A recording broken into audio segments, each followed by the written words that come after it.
أعوذ بالله من الشيطان الرجيم بسم الله الرحمن الرحيم نحمده ونصلي على رسوله الكريم أما بعد মোহতারাম আজকের অনুষ্ঠানের প্রধান অতিথি মাননীয় ধর্ম বিষয়ক উপদেষ্টা প্রফেসর জনাব ডক্টর মোহাম্মদ হামিদ হোসেন, উপস্থিত বিশিষ্ট অতিথি জনাব একিম আফতাব হোসেন প্রামাণিক, মাননীয় সিনিয়র সচিব ধর্ম বিষয়ক মন্ত্রণালয়, গণপ্রজাতন্ত্রী বাংলাদেশ সরকার, আমার গভর্নিং বোর্ডের মেম্বারবৃন্দ এবং বাইতুল মোকাররমের সম্মানিত খতিব মহোদয় এবং উপস্থিত বিভিন্ন এলাকা থেকে আগত সিরাত, কিরাত এবং ইমাম প্রতিযোগিতায় অংশগ্রহণকারী প্রতিদ্বন্দ্বী বৃন্দ, বিজয়ী বৃন্দ এবং তাদের আগত গার্জিয়ান বৃন্দ, ইলেকট্রনিক্স ও প্রিন্ট মিডিয়ার সাংবাদিক বৃন্দ ও উপস্থিত সুধী মণ্ডলী, আসসালামু আলাইকুম ওয়া রাহমাতুল্লাহি ওয়া বারাকাতুহু। ওয়া আলাইকুম আসসালাম।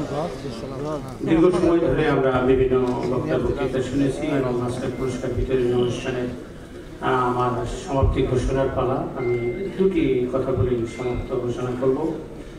ইমাম সাহেবরা হচ্ছেন একটি সমাজের মাখন, তারা হচ্ছেন নেতৃত্বে তাদের অবদান অনেক। ধর্মীয় গুরু তারা, এলাকার সমাজের প্রতিটি লোক তাদেরকে শ্রদ্ধা করে বলেই তাদের পেছনে ইক্তেদা করে নামাজ পড়ে। সুতরাং ইমামদের একটা জিনিস খেয়াল রাখতে হবে যে আমরা যেন ওই পদের যোগ্যতা সম্পন্ন ব্যক্তি হই, সেইভাবে নিজেকে গড়ে তুলতে হবে, এটা আমার একটা দাবি থাকলো। আর এইভাবে যদি আমরা পারি তাহলে সমাজে নিশ্চয় আমাদের স্থান আর একটু বাড়বে। এখন বর্তমানে যে সরকার সেটা ইমাম বান্ধব সরকার, মুসলিম ইসলাম বান্ধব সরকার। সুতরাং এরা চায় মুসলমানরা তাদের প্রচার প্রসারকে ঘটিয়ে ৯২% মুসলমানের দেশ বাংলাদেশ। সুতরাং এখানে আমাদের কর্তৃত্ব দীর্ঘদিন আমরা হারিয়েছিলাম, সেটা আমরা ফিরে পেয়েছি।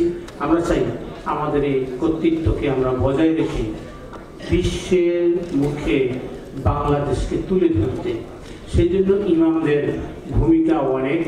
আর বাংলাদেশ সরকার আপনাদেরকে সেই জন্য বেছে নিয়ে প্রত্যন্ত অঞ্চলে আপনাদেরকে দায়িত্ব দিয়েছে বিভিন্ন তথ্য সরবরাহে, এবং আপনারা হচ্ছেন বিশ্বস্ত মাধ্যম।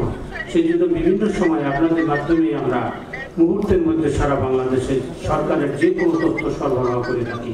সুতরাং আধুনিক সমাজ নির্মাণে, বিশ্ব শান্তি প্রতিষ্ঠায় ইমামদের ভূমিকা অনস্বীকার্য, এবং সেই প্রক্রিয়ার মাত্র একটা বিষয় আজকে আমরা শুরু করেছি। সচিব মহোদয় বলেছেন, আমাদের উপদেষ্টা মহোদয় বলেছেন যে আপনারা হাজি সংগ্রহ করুন। হাজি যদি একজন ব্যক্তি ১০ জন হাজি সংগ্রহ করতে পারেন তাহলে তিনি যেতে পারবেন সৌদি আরবে বিনা পয়সায়। সুতরাং এই বিষয়টা আমি মনে করি আমাদের জন্য একটা ইনসেন্টিভ। আমাদের এমন এমন সুপারভাইজার আছেন যিনি ১০০ হাজি সংগ্রহ করেও যেতে পারেন নাই, আছেন ৫০ জন হাজি সংগ্রহ করে যেতে পারেন নাই, এমন সুপারভাইজার আছেন। কিন্তু এইবার ঘোষণা হলো মাত্র ১০ জন, যেটা আমাদের কর্মীদের এবং আমাদের যারা স্টাফ আছে তাদের জন্য খুবই সহজ হবে। এবং আমি মনে করতেছি যে ধর্ম মন্ত্রণালয়ের হাজি, সরকারি হাজি কমপক্ষে ৪-৫ গুণ বেড়ে যেতে পারে শুধু এইটুকু অফারের কারণেই।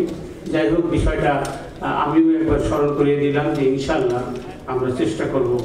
এটা আমাদের একটা সওয়াবেরও কাজ, আর ইমাম হিসাবে তো আমাদের ইমানি দায়িত্ব আছেই, সেগুলো আমরা পালন করবো। সাথে সাথে যেসব প্রশিক্ষণ আমাদেরকে দেওয়া হয় তার মাধ্যমে মানুষের কাছে এই সরকারের সেই তথ্যগুলো সরবরাহ করে সমাজকে আরও তথ্য গ্রহণ করবো এবং সমাজকে আরও উন্নয়নে আমরা ভূমিকা রাখবো।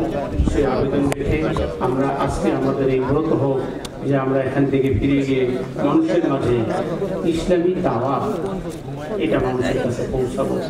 আমার ইসলাম প্রচার এবং প্রসারে আমরা আরও ভূমিকা রাখবো, সেই আবেদন আপনাদের কাছে রেখে সকলকে দীর্ঘ সময় ধরে কষ্ট করে অনুষ্ঠানে অংশগ্রহণ করেছেন অংশগ্রহণকারী সকলকে আন্তরিক ধন্যবাদ জানিয়ে আজকের অনুষ্ঠানের এখানেই সমাপ্ত ঘোষণা করছি।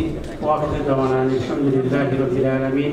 আসসালামু আলাইকুম ওয়া রাহমাতুল্লাহি ওয়া বারাকাতুহু।